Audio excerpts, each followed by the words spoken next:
என்னங்க பண்றீங்க? பார்த்தா தெரியலையாங்க, கோலம் போடுறேங்க. இந்த மார்கழி மாசம் பனியில குளூர்ல நீங்க ஏங்க கோலம் போடுறீங்க? இந்த மார்கழி மாசம் குளிர் கோலம் போடுறது எவ்வளோ பயம் தெரியுமா? அது தெரிஞ்சா நீங்களும் ஒரு டப்பால கோல மாவோட என் கூட வந்து கோலம் போடுவீங்க. என்னன்னு சொல்லுங்க நாங்களும் தெரிஞ்சுப்போம். மார்கழி மாசத்துல ஏன் நாம எல்லாரும் அதிகாலையில எந்திரிச்சிட்டு கோலம் போடுறோம்னு தெரியுமா? என் அதுக்கு பின்னாடி ஒளிஞ்சிட்டு இருக்க சயின்ஸ் அண்ட் ஸ்பிரிச்சுவல்ல நாம தெரிஞ்சிடும். மார்கழி மாசத்துல அதிகாலையில நல்ல ஆரோக்கியத்தையும் உடல் நலனையும் தரக்கூடிய காற்று அதிகமா இருக்கும், பூமியில இருக்கும். அப்ப மத்த மாசத்துலலாம் இருக்காதாங்க?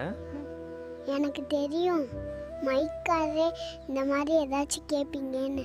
இந்த மார்கழி மாசத்துல இருக்க மாதிரி வெதர் கண்டிஷன் வேற எந்த மாசத்துலயும் கிடையாதுங்க.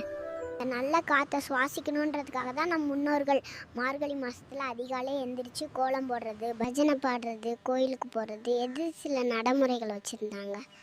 சும்மா நம்பல. யாராச்சும் மார்கழி மாசத்துல அதிகாலையில வெளியே போன்னு சொன்னா போவோமா? போக மாட்டோம். அதனால தான் கோலம் போடுறது, கோயிலுக்கு போகிறதுன்னு சில நடைமுறைகளை நம் முன்னோர்கள் வச்சுருந்தாங்க. ஸோ நம் முன்னோர்களோட வழக்கத்தை ஃபாலோ பண்ணுவோம், ஆரோக்கியமாக இருப்போம்.